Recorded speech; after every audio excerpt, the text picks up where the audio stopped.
Player to another. Dark soul lights. Turn on the TV, pick up the controller and play some games with the Nude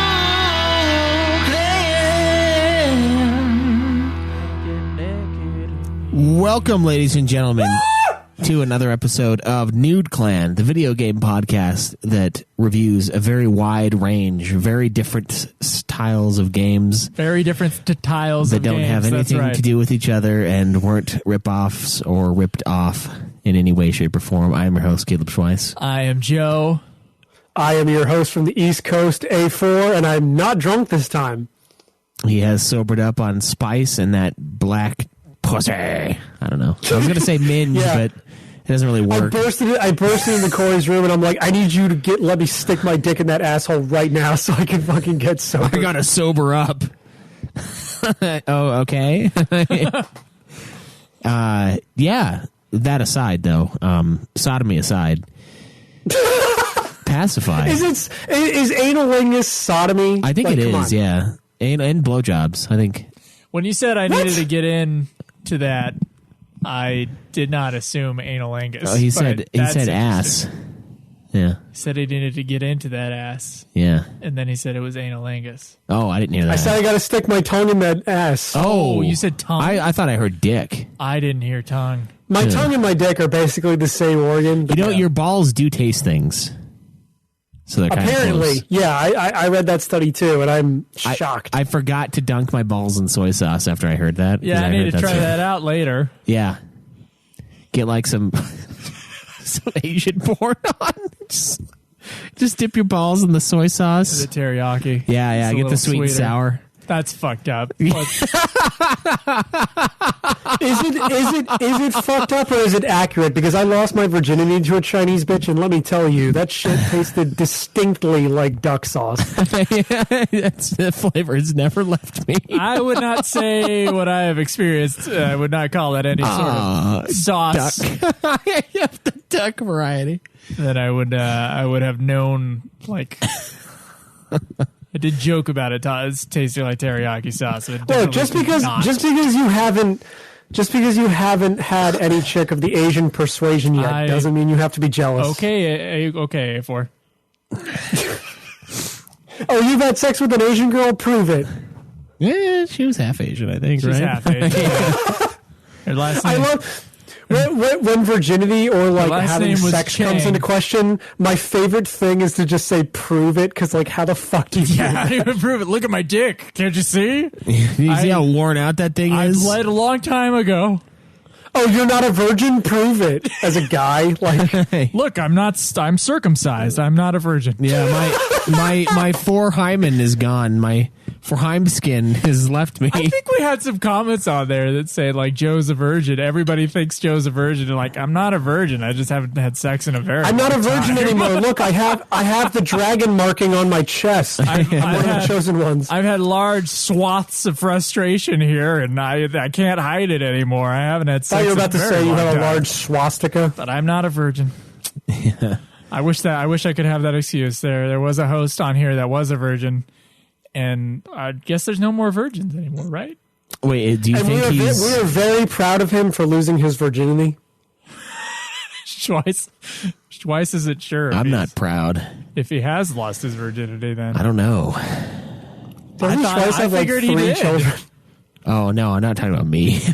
Yeah, Schweiss says at least two. I just come into a turkey baster. I mean, unless Alex, like, found his lost brother or, like, had sex with his dad and they look just like Caleb Schweiss for some reason. It's a possibility. It's a possibility. It really is, yeah, a possibility. You're right. Schweiss working his long hours, just calling Caleb's dad up. Yeah. I'm lonely. You look kind of like him when he leaves his olive. Can you fuck me while talking about Conan Exiles? Please wear the skullet. He does have a skullet. It's pretty awesome. Does your dick, does your pubic hair also have a skullet? No, sadly. I can grow hair everywhere but my head. Like, my beard is shitty, too. The tip of his penis is covered in fur. Yeah. Yeah. There's definitely more hair than you'd expect. On the tip of a penis. It's more hair than you'd expect, but That's less what than you'd happens want. when you're not a virgin anymore, Joe. Didn't you know that? You get hairs coming out of the tip of your cock. Your hair's on the tip of your dick. It's like ear hair, but coming out of your penis instead. It's real thick and like Trim that up down there, boy. yeah, And that's why Nude Clan will be sponsored by Manscaped from here on out. yeah. Instead of like those little like nose attachments, it's like a miniature version of that. And you gotta like stick it at the tip of your dick and just Oh my god! I'm flashbacks to fucking pulling up a zipper too fast, stupidly. Just like the little tip, like one of the lips, I guess, of the tip. Oh, Yeah. what would you call that? What do you call that? Your man labia. Your man labia. Just like, it had a little nick from that. Oh God! Yeah, that's that pain that you feel in your crotch right now. Thinking of that is what I think of whenever he's talking about, like holding your dick in so that the fucking semen goes back in. Oh, It makes you more powerful. Prostate. yeah. It doesn't hurt like that. It does. It does give you like it. I think at this point it has been scientifically proven that if you hold your cum inside, it makes you smarter. Yeah. Well, it also you know how you get tired afterwards. If you do that, I mean, if you don't say get it, tired. it's true. You don't get tired. The energy comes back. The to you energy as well. comes back because you're like, I don't feel finished. I feel like I'm circling around the room, waiting for something to happen. Like, I'm in fucking flight or fight mode. Like I had 7 or 8 energy drinks, and I'm just like freaking out, like I'm gonna die in a second. God.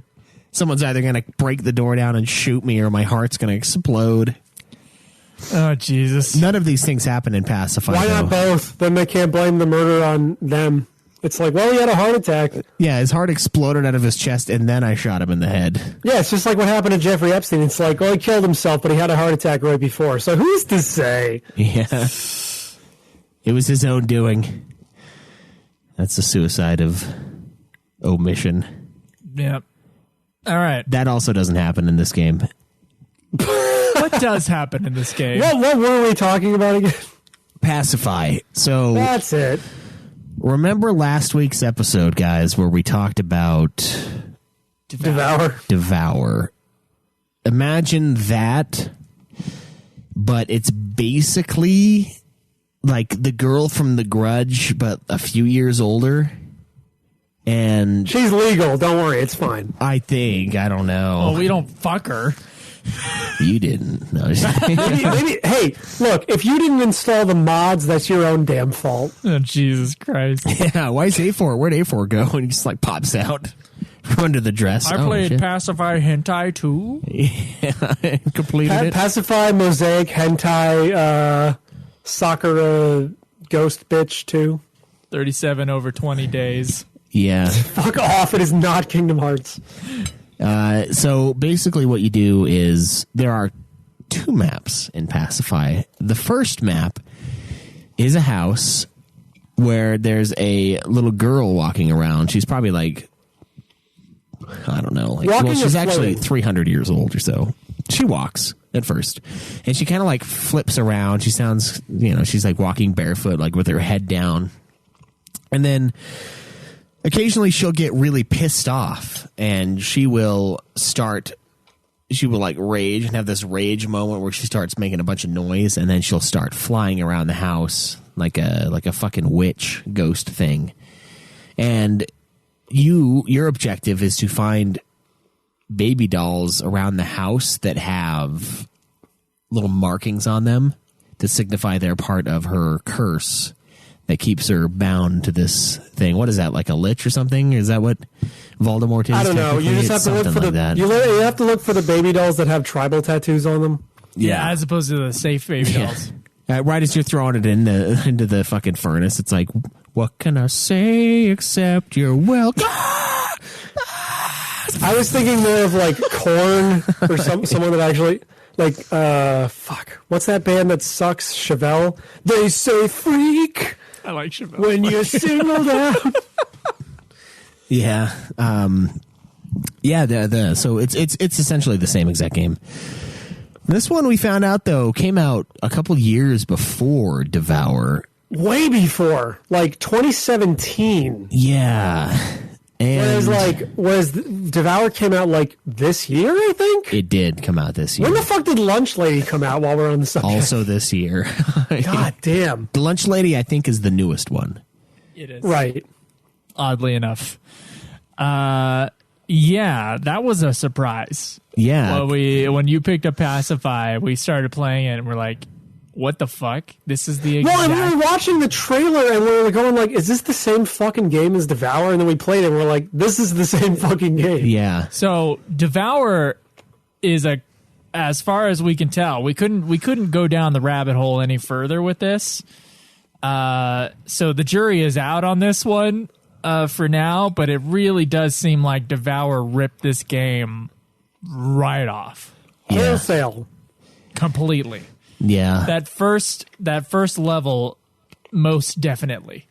Just the gathering of things to burn that piss her off, and then she grabs you, and then there's ways to heal your characters, and you're in game with other people. Like, it is the same game. You have the ability to pacify her though by handing her a doll that's Like not a normal marked. doll. Yeah, you find normal dolls around the place, and that's kind of like your weapon against her, and then she'll start like playing with the little doll, and she'll leave the person that It's she your get grabbed out of alone. jail free card if you do get caught. Yeah, pretty much. It's kind of like it sort of takes the place of like the cum light in the last one, but also the med kit Jesus. because it resurrects in a way. And in this game, you resurrect other characters by starting the fire in the furnace, and they like just press the action button on the furnace. Well, we and then didn't talk about the fact that when you get got in this game, you just turn into a doll and you're just like really short. There's video footage that I'll eventually put on the YouTube of us you guys are staring at me and I'm like 4 inches tall. Yeah. Just running around. But you can jump just as high as you could before. And so It's like this really- tiny doll just launching. It's really dumb looking in practice. It sounded like you were about to say a butt there, A4. No, I mean, like, it's dumb looking, but I'm not really sure how else you would, like, do that whole, like, she turns into a doll thing. Yeah. But yeah, like, at first we didn't know what the fuck to do, and then, like, because I was the first guy who got, and then I just happened to right-click on the furnace or some shit while it was on, and I was like, oh, that's how you revive yourself. Okay.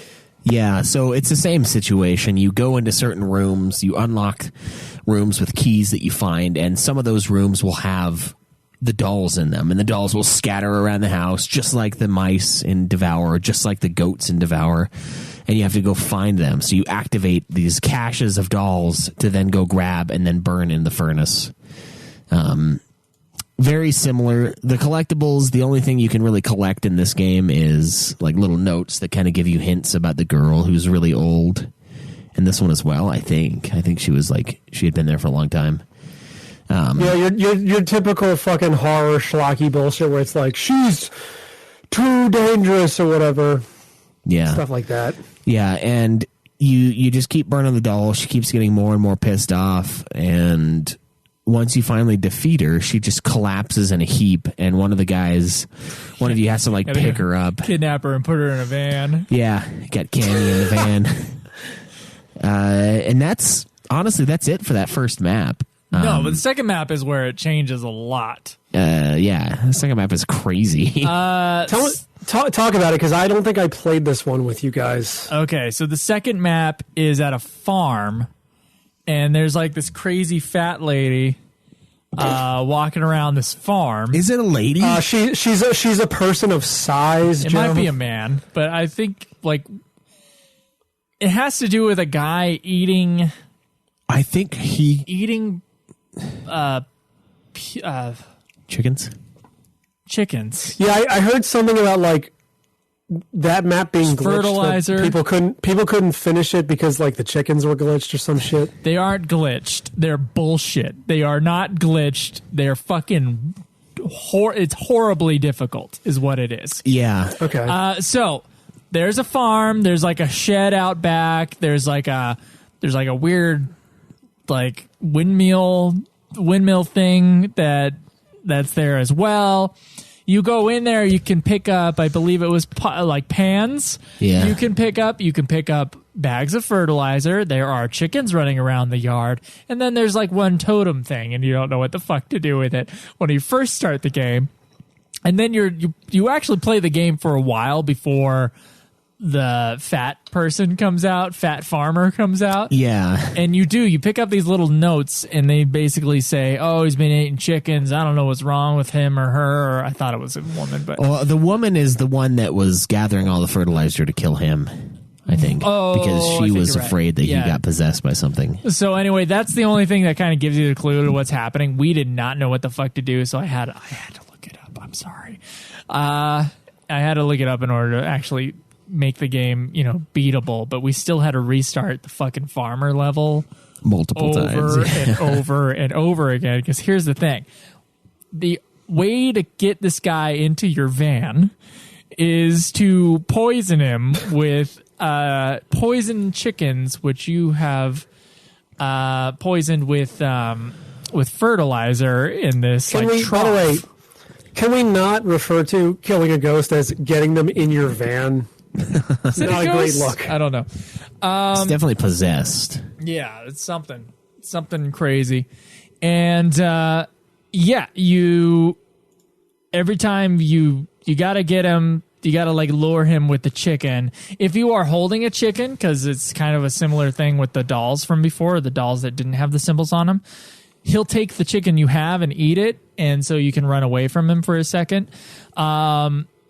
So what you would do is like try to poison your chicken, hold the chicken, and try to get him to come grab the chicken that's poisonous from you and start eating off of that. When he has eaten, I think it was 8 poison chickens, then he will pass out. You have to go get the wheelbarrow, bring it to him, wheelbarrow him out to the van.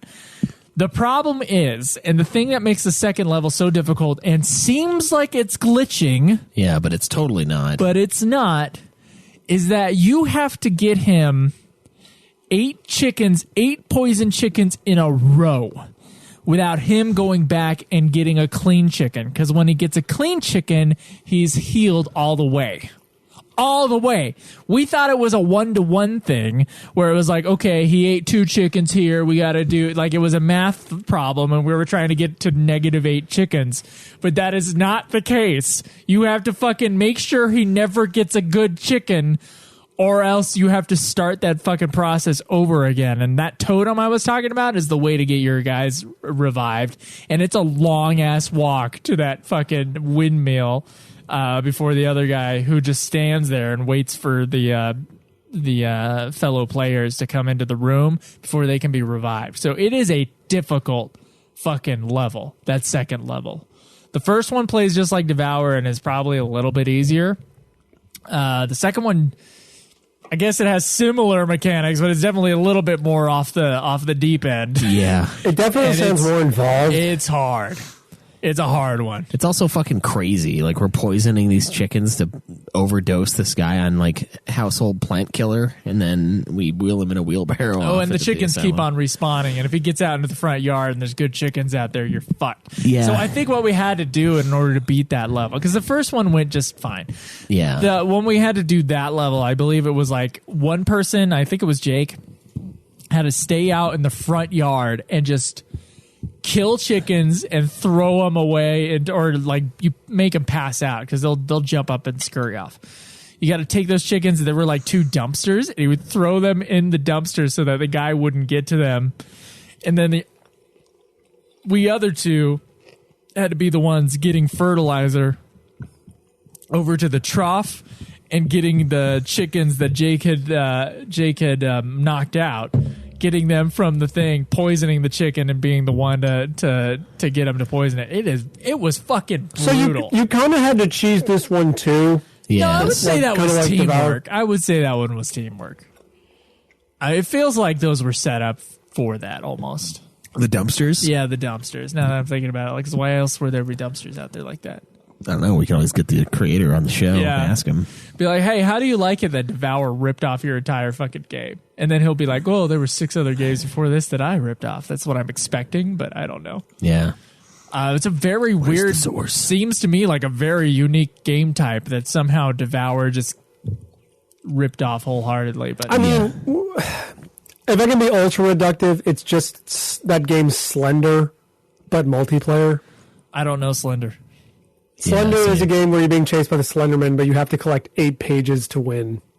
A little less involved in these, I would say, but kind of the same fucking idea. Oh, it's Slender. That's the core. That's Okay, the we source. found a new source of these ideas. Now we have to play Slender next. Yeah. Single player, though? Come on. It is single player, yeah, as far as I know, anyway. So anyway, that's basically the game. There's only 2 maps and it hasn't been updated in a long time. People say it's glitched, but actually it's just ridiculously difficult on the second level. Yeah. Okay.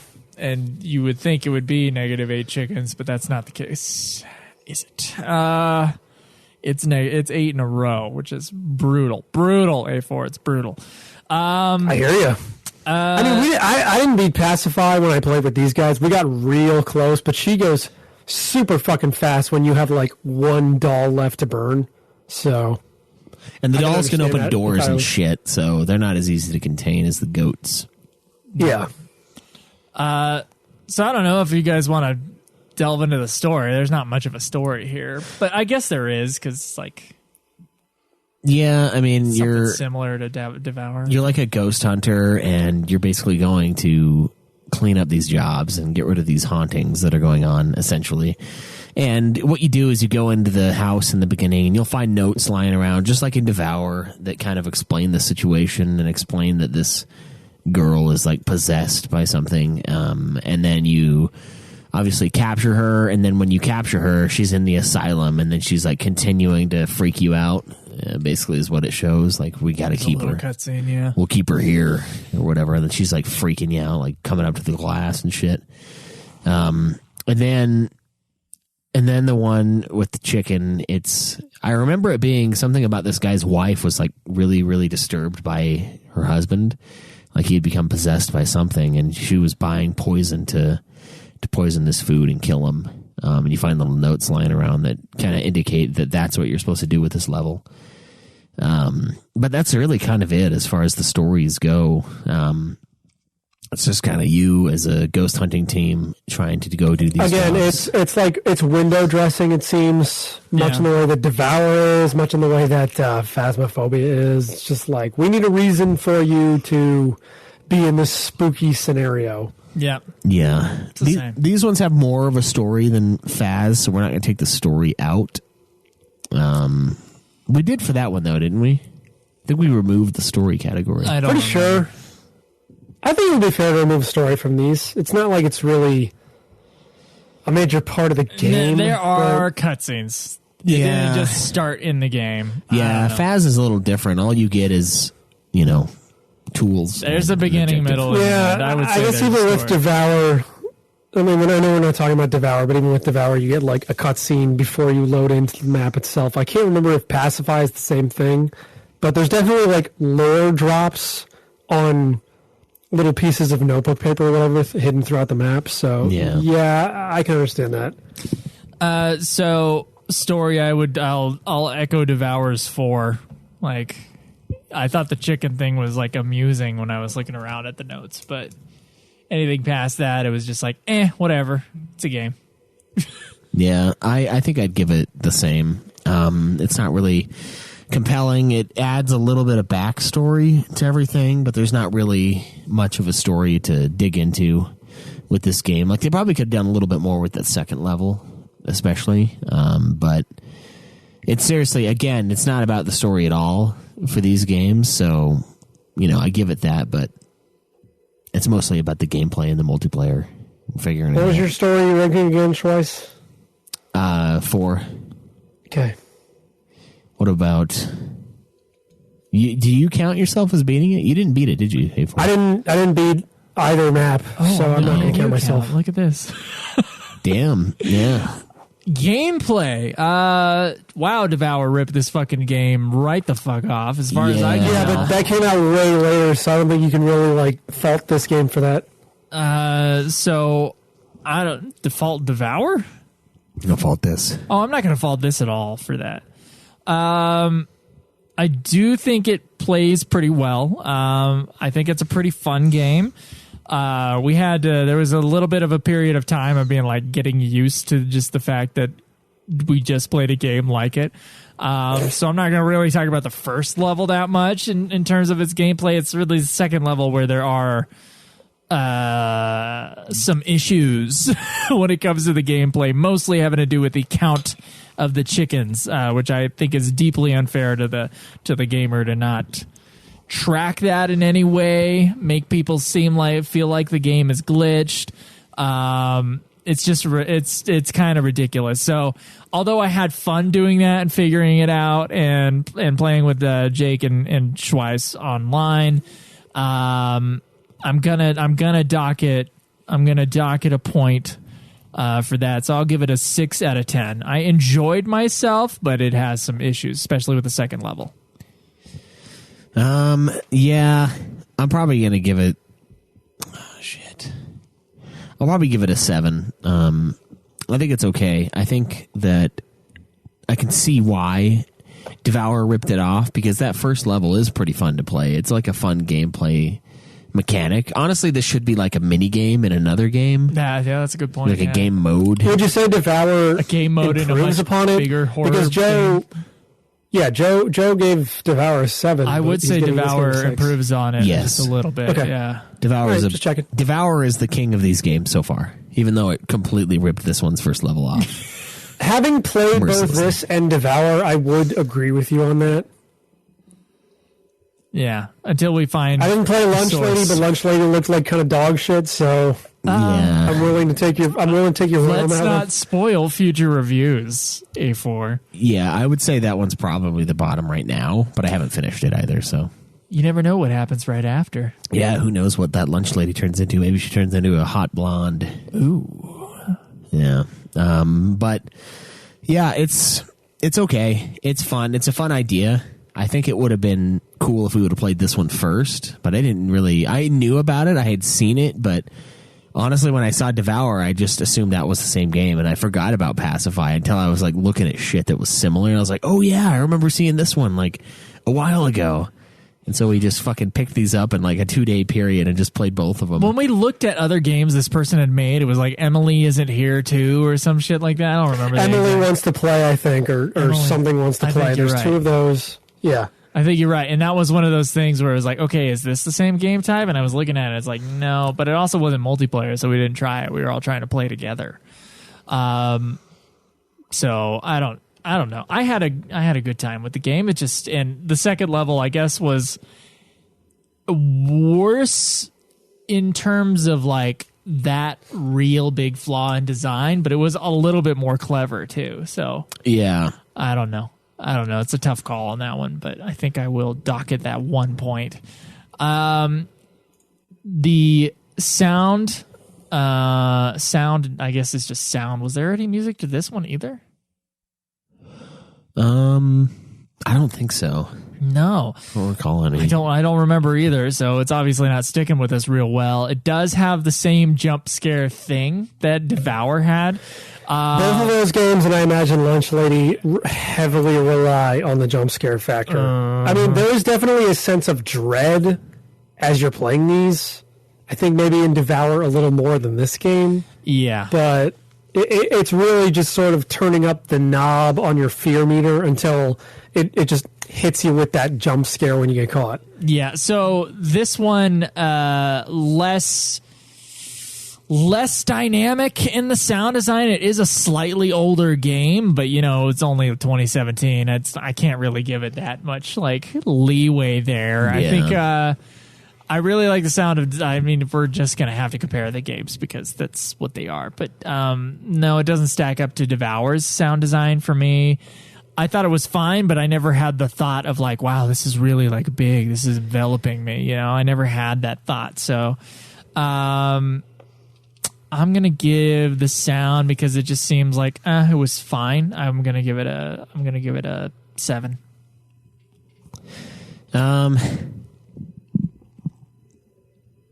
Yeah, I think 7's probably about right. It definitely has the jump scare, and it kind of builds a little bit with the sounds, and like she makes it's the same thing when she's flying around in rage mode. She makes like a noise as she's going around, so you can kind of avoid her. And it's freaky when she opens that fucking door and hauls ass and snags you, and just, you know, you get the scream. So it's decent, but it's not really anything special. I think other games have done better things with their design, their sound design, and it helps build the tension a little bit, but I don't know. I think the tension is more properly built by just kind of the environment, I guess. And this one doesn't exploit that much. Yeah, it's not as strong. I think it was only made by a couple people. Like when we were looking through the credits. Yeah, there's like so. Yeah, it's but pretty good played, for how small the development team was. Having played both this and Devour, I think Devour does ratchet up the tension a little bit better in terms of there's no doubt. Just sort of building up that sense of dread for when she's active and moving around. And I guess graphics, art design, dog shit is a way to describe this. I would say. I think there's some clever designs, especially in the second level, like with the farmer and the farmhouse. But the first house design is just kind of like big, like ridiculously huge house. Like no one would ever have a house that big. It feels Resident like Evil it's 1 just like mansion. a normal living room, and it feels like it takes 2 minutes to cross a fucking living room for some reason. And so like the scale's way off. You do drop your keys when you go down, though, so that's nice. People can pick them up. Yeah, that I guess that's nice. Question mark. Unless you open all the doors, I guess, and then it's fine. There's the graphics are real low res, I would say, like too low res for 2017 even. I don't even think it looks as good as stock Unity assets as A4 would say, probably. Oh, I'm sorry. Do you have an animation degree, motherfucker? Sorry. Do you think? What do you think this was? What is animated in, and what was the game engine? I mean, look, most of these indie games seem to be made in Unity anyway. I just say that based on like. What were they in 2017, or would they have been in Unreal? Yeah, for sure. Unity's been around for a while. Full disclosure, by the way, I don't work in 3D. I have no fucking clue how to use any of these engines. So I tried. Dude. When I was a teenager, and I was like, "Oh, I would love to," because there was like this. There was this old like free game engine on. You could make like these like action RPG games, and you could like do the custom art for them and shit like that. It's basically RPG Maker, only like someone did it at home and it's not as good. Right. And it was called Engine 001, which I think still exists in some form, but when I looked at it last, it looked way different from the fucking thing that me and Timo would make our games on. And there was a certain point, I must have been in junior high or something like that. And I was like, oh, it would be so cool to make a game. And like, you could download, I think it was what the fuck is that free program? Blender? I think it was the 3D program. And I tried to go through a tutorial course on that thing. I also try to do, basic coding. I try to go through a tutorial on that, and like I swear to God, I would cross my T's and dot my I's on these things, and like there would always be something wrong, and I would never figure it out, and I would eventually give up on making these things. But there was a point where I tried to get into that stuff, but I did not have the patience for it, and probably not the skill either. It requires a lot of patience. It requires a different level of thinking than just, say, drawing something on a piece of paper. But some people can do fucking incredible things with stuff like Blender. I don't know if you ever saw the YouTube channel of a guy named Worthy Kids, but he makes, like, stuff in Blender that legitimately looks like Rankin Bass stop motion, like Rudolph the Red-Nosed Reindeer or The Year Without a Christmas, like those specials. He makes shit that looks like that in Blender. It's insane. Yeah, there's cool shit I've seen all over the place for Blender stuff when I was trying to get into that. I did I had to take one course on 3D Maya, believe it or not, here at school. So, and I cheated my final project. Here's the reason: I could not figure out how to fucking get this fucking car to move, and I would follow the instructions to a T. What I thought was to a T. But there was some little detail I missed, and I was taking this class online, and I was just like, fuck it. And so we were supposed to blend the Maya 3D object with some real life footage that we find, right? And what I did was I crossed the road on this thing, and I had the 3D car model, and what I did was I just took it as a still image and had it move in After Effects instead. Oh, wow. So I didn't fucking have... I did that shit in After Effects as a 2D thing instead of a 3D animation thing with my shit as the background. So I could never figure that out either. There's as a college student, I couldn't figure it out. That shit is magical to me, and I don't know how anybody makes anything in those programs. But yeah, this is what these guys do, and they can clearly do some stuff, but there was a fuzziness to all the graphics. It looked like a game that was 10 years older than it was. It looked like early PS3 era, maybe. I just thought it looked pretty bad. I'm giving the graphics and art. I guess the art design of the second level is kind of cool. I'm going to give it for the type of game that it is as an indie game. I'll give it a 6. I was thinking a 5, but I'll give it a 6. I think I'll give it a 5. No, you know what? I'll give it a 6. I think it looks okay. The chick in the first level has an interesting design. She kind of looks like the girl from The Grudge, but she has black tape or a black mark. She has a black X on her eyes for some reason. Isn't it on her mouth? Or something, yeah. Yeah, no entry there, I guess. But there's that, and then God. I don't know. The house is kind of standard looking, and there's nothing really standard looking. It's just way bigger than it should be. Way bigger than any house needs to be. No, it's just it's like a mansion. I get it. But the thing is, your character models seem too small for that. So it just feels like it takes longer to cross that shit. Of course, there's also the walking speed is really slow, so that might be part of it. Yeah, that's definitely part of it. The design in the second one, I guess, is kind of cooler, but the second level is just so fucking weird. It's such a bizarre level, especially after the first one. I give him some points for creativity, though. Yeah, but I don't know. It's nothing looks really good. You're right. It did age kind of poorly. This was a year after Doom 2016, I would like to say. Yeah. I don't know. But that's dude, come on. I know. Yeah. I don't know.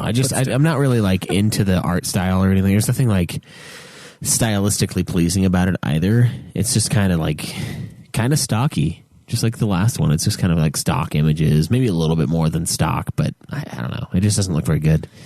The second map design is okay.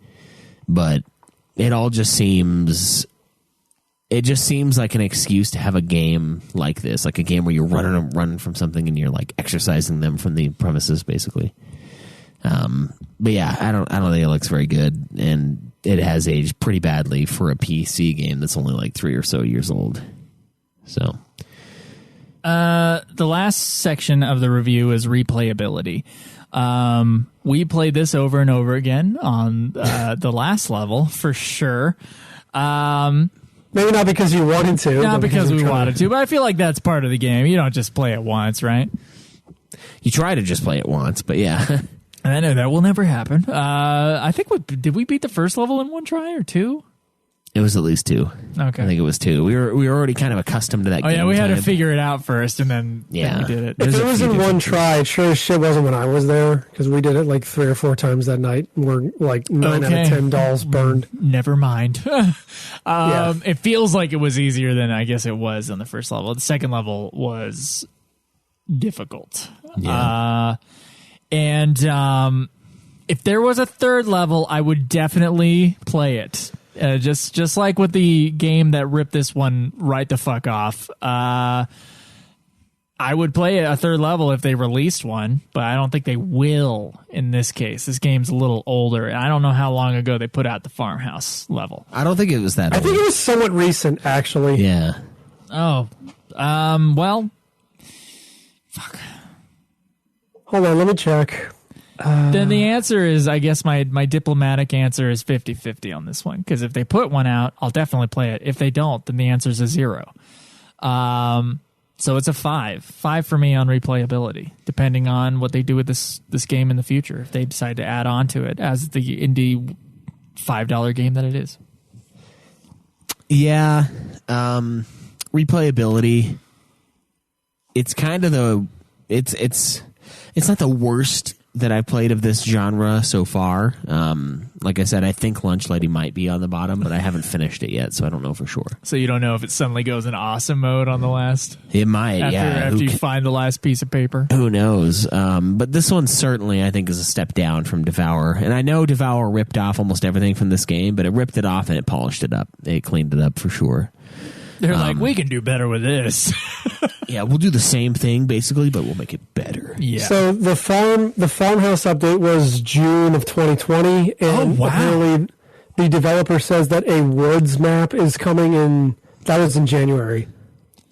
He was, and it says I am currently working on the new map update, so I assume it's one guy. Also, my lawyers are going to be in contact with the Devour team here soon. Yeah. Honestly, yeah, they should. It's such a ripoff of that game. So much. He earns at least 10% of everything that fucking game makes. Yeah, but when you get like one game like this on Steam, a lot of stuff tries to rip it off. I remember when Five Nights at Freddy's came out, a lot of shit did the exact same thing that Five Nights at Freddy's was doing. I just feel like dude, it is total ripoff. It's not like it's not a spoof. It's literally everything just replace dolls with goats, and it's the same fucking thing. Like, you still burn them. You don't do anything else with them. At least with Lunch Lady, it's like you're just getting homework assignments. You know, and you're not burning them afterward. If you had to go to a pit and burn the fucking test scores or whatever the fuck they are, then that would be something different. But this is, this is just straight up rip off. We do wonder if there's a game before Pacify that had the exact same thing. You were talking about Slender Man, but they are the exact same in that first level. Right. Exactly. Yeah, it's really weird. But I think Joe and I do want to find the source of all of these game types and ask who created it. Like, what is this type of game? Who made this first? Yeah, because it's kind of a cool little game type. Like I said, it feels more like a mini game. It's a lot of fun multiplayer. But it is a lot of fun multiplayer. And that's why I think I bumped it up a little bit on replayability, because I do enjoy playing it with you guys. Wait, so what's the score you give it on replayable? You gave it a 5. I gave it a 6. Okay. I'm going to give it a 6 if I haven't already. I haven't replayed it yet. I don't know if I will replay it. The achievements in this one are like bullshit hard. But if they do come out with another map, just like with Devour, I'm probably going to play the other map definitely. just to see how it is. Definitely. We're all going to hop on there and try to figure that shit out. Yeah, because it is fun. At the end of the day, it is a fun game. It's just very simple, and it is kind of like a clunkier version of a game that we just barely got done playing and reviewing. So... It was fun, but it was... I mean, if we went in the opposite direction, I wonder if we would have, taken off points off Devour for being a fucking rip-off title. Maybe. I mean, we did know that it was a rip-off title when we reviewed it, just barely, so we didn't. But yeah, I don't know. It's fun. I think it's worth the $5 that I paid for it. These have a nice standard market value of $5 a piece. It's cheap for what it is, so it's not really a big loss if you end up getting it. Yeah. So yeah, you got to play with friends, though. I can't imagine playing this alone. Yeah. Oh, no. God, no. Jesus. Or Devour, honestly. No. Yeah. It just doesn't seem like it'd be very fun. Which is fine. I mean, if you got people to play with, this is the perfect game to pick up for real cheap and just fuck around with. I would say to get Devour, though. I think it's better. I think it's the superior game. And our scores certainly have said that as well. But I do think the guy who made this should get a chunk of whatever Devour makes. Yeah. I don't think either of those games make any fucking money, though. I was looking at amount, like there's nothing on them. Like especially Lunch Lady, there's like no fucking. It wasn't even on How Long to Beat at all. It wasn't added. I added it myself. I thought there were lots of reviews on Steam though. There are some. There's not as many for Lunch Lady as there are for these two. Right. I can believe that. I'm sure how much like. I think Devour is the popular one, right? Seems to be. Yeah. So anyway, that is Pacify. We do have a few more minutes. I want to get into some talk about multiplayer stuff, if we could, to kind of fill the rest of the hour. But A4, what's the scores? Could you run that down for us? For story, we have 4s across the board from you and Schweiss. We have gameplay. You gave it a 6. Schweiss gave it a 7. Sound and music, 7s across the board. Graphics, 6 across the board. Replayability, Joe gave it a 5. Schweiss gave it a 6. For a total of 28 out of 50 for Joe and a total of 30 out of 50 for Schweiss. Averaging in at 58 out of 100. You add them. You just add them. Yeah, 58 out of 100. 58 out of 100. Almost a 60. Look at that. Is that the worst game of the year so far for Nude Clan? Yeah, I think so. Check and see what this is on Metacritic here. I don't know. What happened to our notebook? We used to keep this on paper form. I liked it that way. I know. We probably should go back to that. You sent one to me and you sent one to Angry Ass Black Dude. Pacify has a user score of 6.1, so that seems to be pretty on par. Okay, yeah. Close enough just a anyway. little below that, yeah. Mm-hmm. Yeah. So that's not that bad. So anyways, guys, yeah, pick it up if you got some friends to play with on a Friday night and you got nothing else to play. But I do want to talk a little bit about some of the games we recently picked up on Steam. I'll advertise once again. I know I paid at least 30 days for it. It's on an automatic thing, so I'll pay for it for a little while. Conan Exiles, not a game we've ever brought up on this show ever. We do have a PC server for it. So a non-PC PC server. There you go. There you go. You can see our dicks and our tits. And if you want that information, you can message me or Schweiss on Discord about that. So please join our Discord and go through that and join us in Conan Exiles. It is PvP for 3 hours every Sunday, including destruction of houses and shit. Conan Exiles is a surprisingly fun game for what it is. Yeah. Schweiss is addicted to it. I honestly do. When I start up that game, I spend a lot of time in it. So I will not say that the addiction level is lost on me whatsoever. I have never beaten it though. I'm waiting for the day that I do, and then we can review it on the show. I know A4 you beat it a long time ago, so maybe all three of us should do that shit. Maybe Craig. Craig doesn't count on the He show didn't beat anymore. it. Yeah, no, I know, but I'm pretty sure he was among us that beat.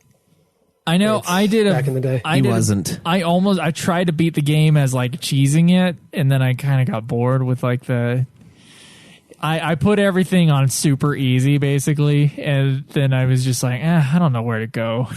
Yeah, it's not fun. It's not fun. I did mess with some stuff on the date we're recording this. I messed with a few things on the Exile server to make it a little bit more fun for me, but not anything where it makes the game easy. Just makes the building a little faster, and the not keeping, you can keep your shit, which I think is a great thing to do. But I also got, and I would love to play some Halo with you guys. I haven't played Halo in so long. And we have it. At least I do. I don't know about Schweiss, I spent a shitload of money on the Master Chief Collection myself, so I guess it wasn't a shitload. But a shitload of money being $40. Yeah. Well, here's the thing: if it goes past the $30 mark, I somehow feel like I'm spending a lot of money on it. But for 6 different games and their you're multiplayer right, 6 different games, and 2 of them are like my favorites of all time list. Yeah. So, you know what? Probably not. But I would love to play some fucking Halo with the Nude Clan one of these nights. I would love that. If we can get our fucking schedules to like mesh a little bit more. But right now, at the moment, I am working working as a groundskeeper for the city again. I enjoy that job, which is why I take it. It doesn't pay worth shit, and I do have to get up really early, but I like being out in the sun and basically like working out 4 days a week for 10 hours. Really for like 6 of those hours, actually. A lot of it is driving around time because the parks are really spread out. And then there's some downtime with breaks and stuff like that. But I really enjoy that kind of thing. So unfortunately, I don't know if we can really have a good night here without like your schedule lining up again like it did the other day. Yeah. It would have been great if my internet was working the other day, wouldn't it? Yeah, that would have been cool. So I don't know. Besides that, are there any like other multiplayer things you guys want to try out in the near future? I think it'd be fun to do some more Age of Empires. I always like that. Yeah, that could be fun. There's a new one coming out soon, right? Yeah, I think 4. I believe. Are we gonna have to get that? I believe Crusader Kings 2 is gone to free to play, which seems like a fun game.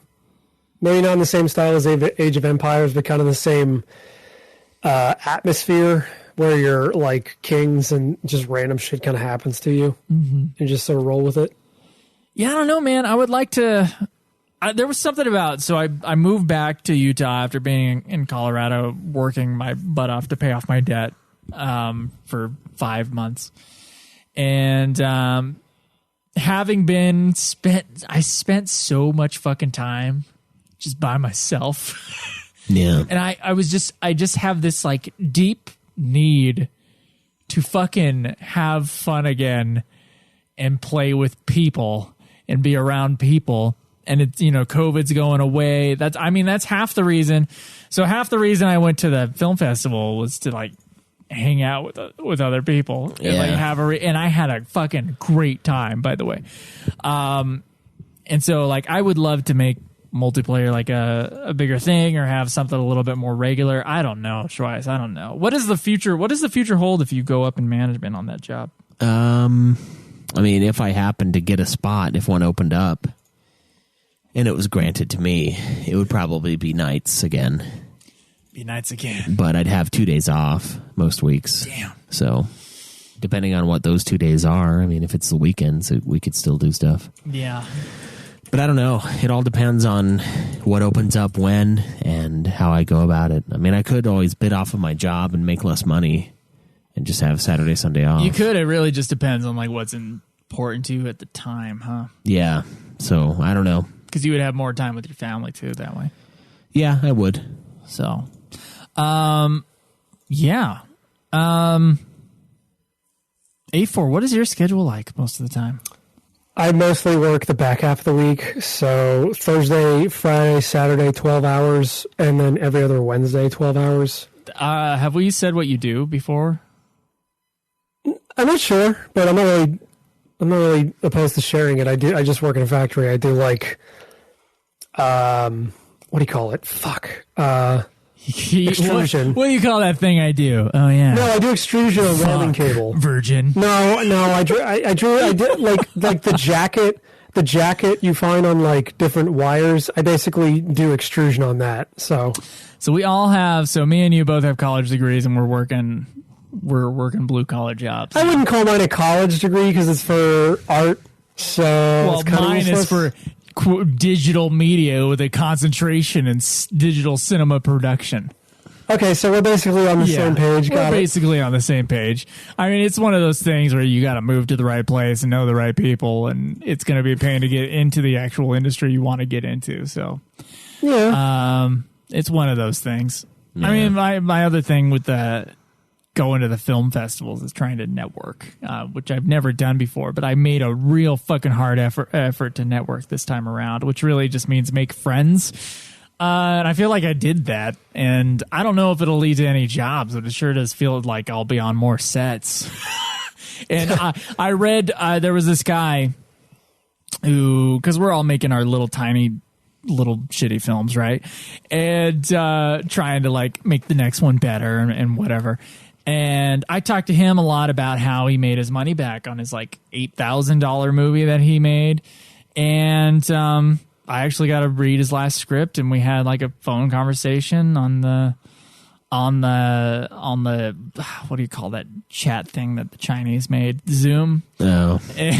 TikTok. No, we didn't have a conversation over TikTok, and that was a really like interesting way of like meeting people and just like being in a situation where you can like you're doing the same things and you're helping each other out, and it's like this is the first time, guys. I should have been doing this for years, basically.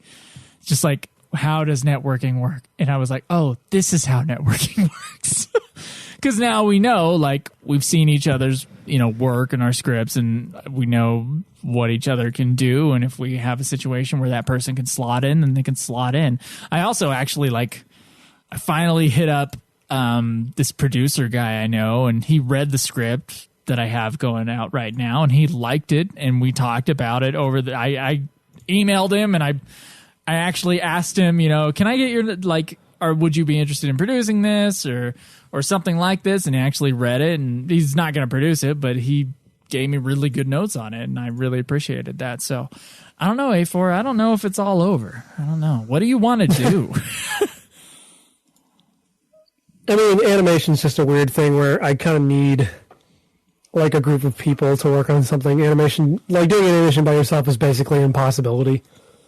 It's not impossible. I've definitely seen film festivals where one guy did the animation on a music video or something. Yeah, but it's not practical. Like, I would need to make some sort of short film that shows that like I can get hired on to work with a group of people. That's more or less the goal. But again, doing animation by yourself is an extremely time-consuming process. Well, yeah, it is. I sent you that like partial script, right? Yeah. And I was looking for a comic book artist. Yeah, but I'm also working on like my own comic and commission work for people on Twitter and stuff, and the thumbnails for this show. So you're saying I'm not it's good a lot enough of stuff on my plate. Is that what you're saying? Yeah. You know what, Joe? Yeah, I'm saying you're not good fucking enough. How's that? Are you happy? Yes. Are you happy? You suck your shit. I'm so happy. No, well, I got a newer version of that script. If you want. I got the whole thing now. It's done. Third draft. Fucking painful. That one took me like 3 years to make. To write just the first draft of. So fucking complex. One person has actually read the whole thing, and it is a ridiculously huge thing.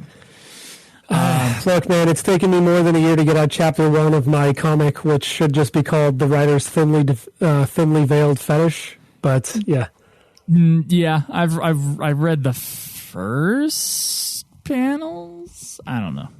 Yeah, there's only like 40-something pages. What is that thing, Moxie? You should plug it. Moxie something? Moxie the Magical Maid.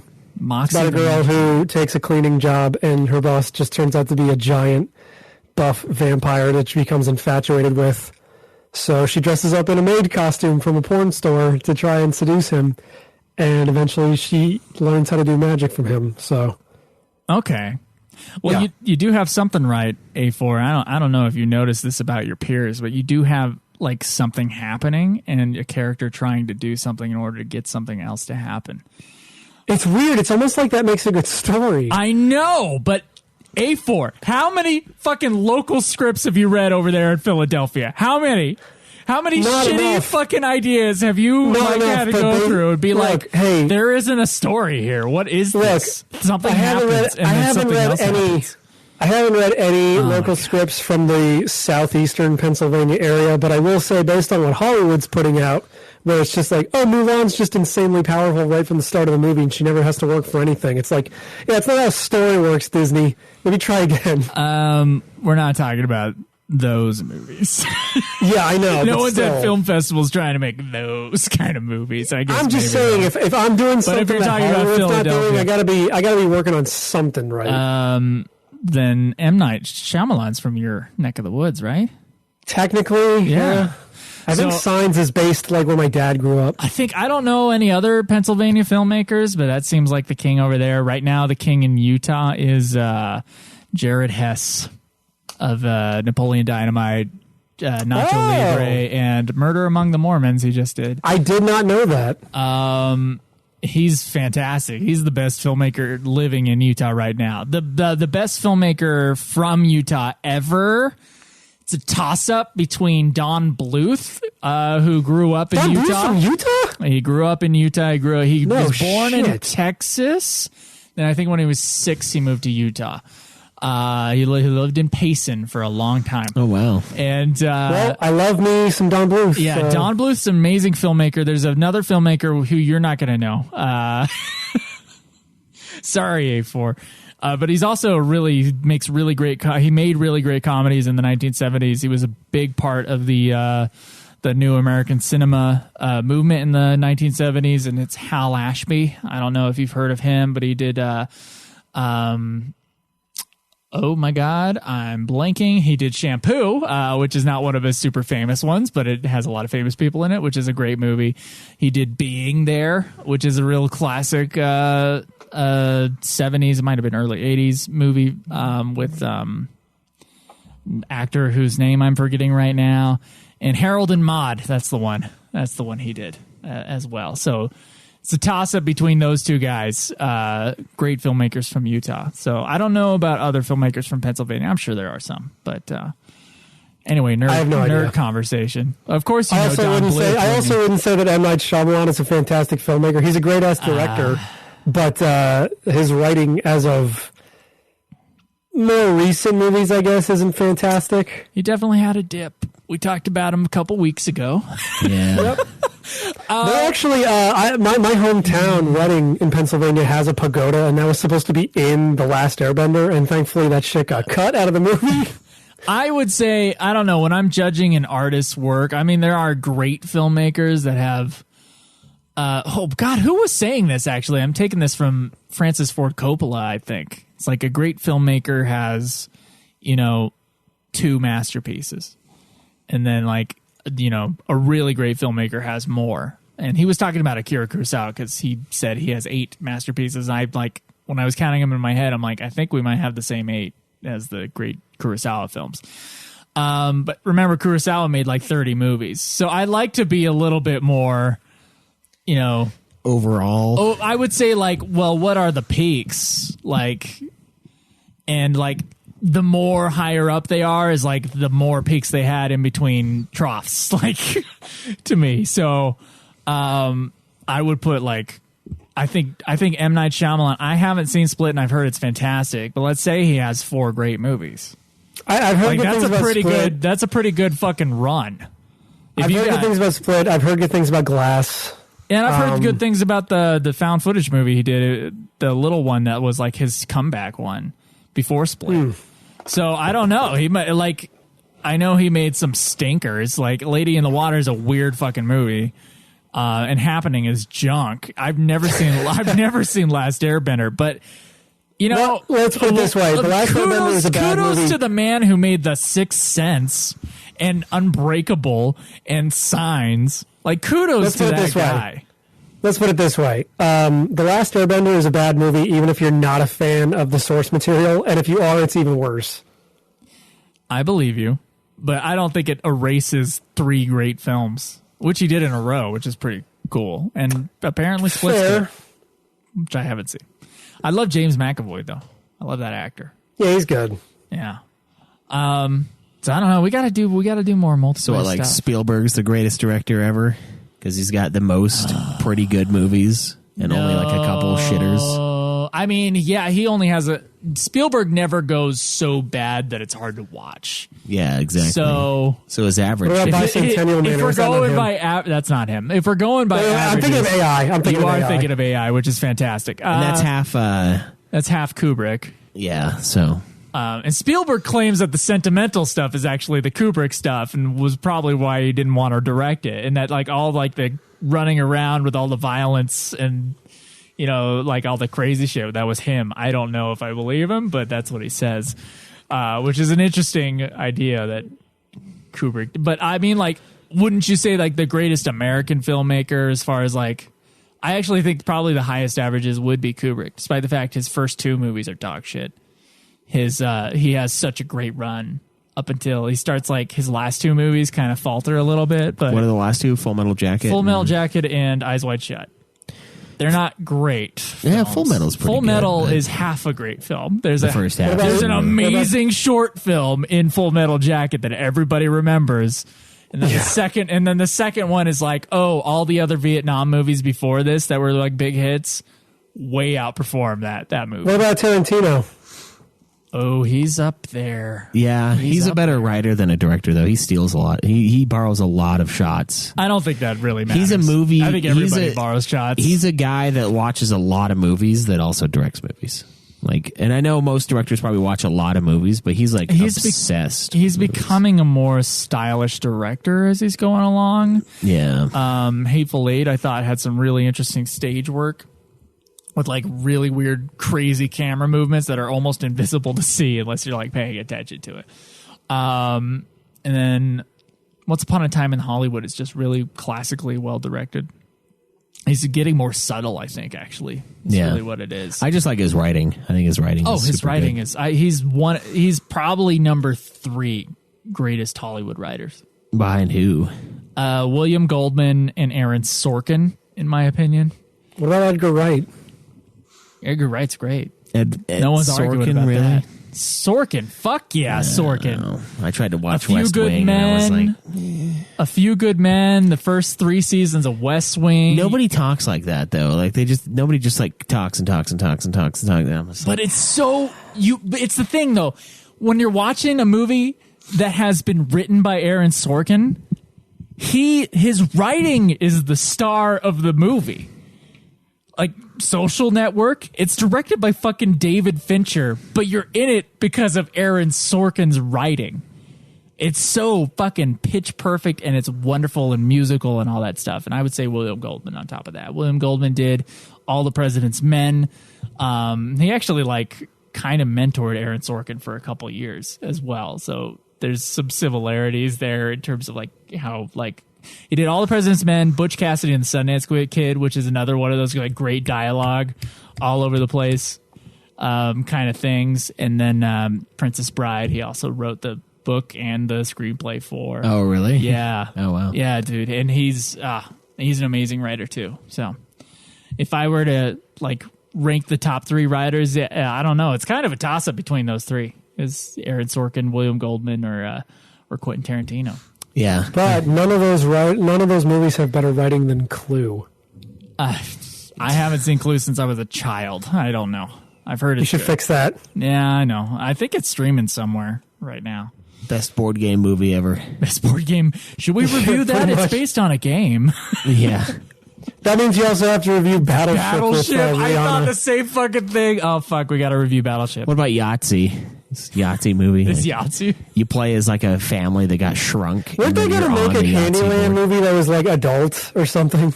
Oh, that's fucked. That'd be pretty awesome. Just Wow. let's ruin our childhood. Yeah, I didn't play fucking Candyland. I don't know. I'm not some bitch. Yeah, I'm not a little bitch like you. Candy Fuck is you, Candyland. Lord Licorice, you bitch made. Lord Licorice? Is that a really real part of- character from Oh my Candyland, God. yes. Oh my Yeah. god. Monopoly. I'd like to see the movie version of Monopoly. Isn't that just like Isn't Wolf that on- just the Wolf of Wall Street? Yeah. Or like, Wolf of Wall Street? Not quite. It's Isn't a more of a property, real but- estate game, but not so much, stocks and fucking around with that shit. But Yeah. look, they had to change some things around to be palatable for the mainstream. yeah, they got rid of audience. his mustache. They didn't think a woman like Margot Robbie would want to be into that. Yeah. I want to take off that top You pull a hat. fucking chance card, it's like Margot Robbie showed you her pussy on I think camera. when Margot Robbie said, "We're not going to be friends," I think I came in my pants in that moment when I watched that movie for the first time. I don't find her attractive. I really don't. I don't, You didn't see Wolf of Wall Street in the movie theater. I don't think see that's Wolf the of Wall problem. Street. I don't like her. I don't like her as Harley Quinn. I think you're an insane person. I don't think I she's am an as hot as I insane used to. I've A4. Do you just not like anything that other people like? No, I just don't like Margot Robbie, and I think it's solely because of the Harley Quinn movies. You don't like her as an actress, or just not She's all right. attracted to her? She's all right. I'm not really attracted to her. I I'm think not she's really big on gorgeous. blondes. I think she's gorgeous. I like blondes, but I don't know. Over time, I've not really felt as I would attracted to her sooner as I stuff used my to. face between Kat Denning's ass cheeks than Margot Robbie's. I think they're both very attractive women. I think Margot Robbie is I'm saying Margot Robbie's not attractive. Like she's not my type. unapproachably attractive versus Kat Dennings, who's like, I might flirt with Kat Dennings if she was in her Oh, you calling her fat? Is that what you're calling her? No, I'm not calling her fat. I mean, she is fat, but she doesn't. The only thing fat about her is her tits. She's very attractive for different reasons. not her tits. That's the whole package with Kat Dennings. It's more like I don't know, like untouchable beauty with Margot Robbie for me. I don't know. I don't know, dude. No, because you know what I was thinking about the other day with Margot Robbie is that I, Tonya movie, and I'm just like, God, what? And I know the whole point is that she's supposed to be like unattractive in that movie, but it's just like, God, I don't want to. But she's super attractive the whole time anyway, despite the jeans she's wearing. No. Is that what you're saying? No, before? I disagree wholeheartedly. I loved that I, Tonya movie. I thought she was great in it. You would. It's a movie about women.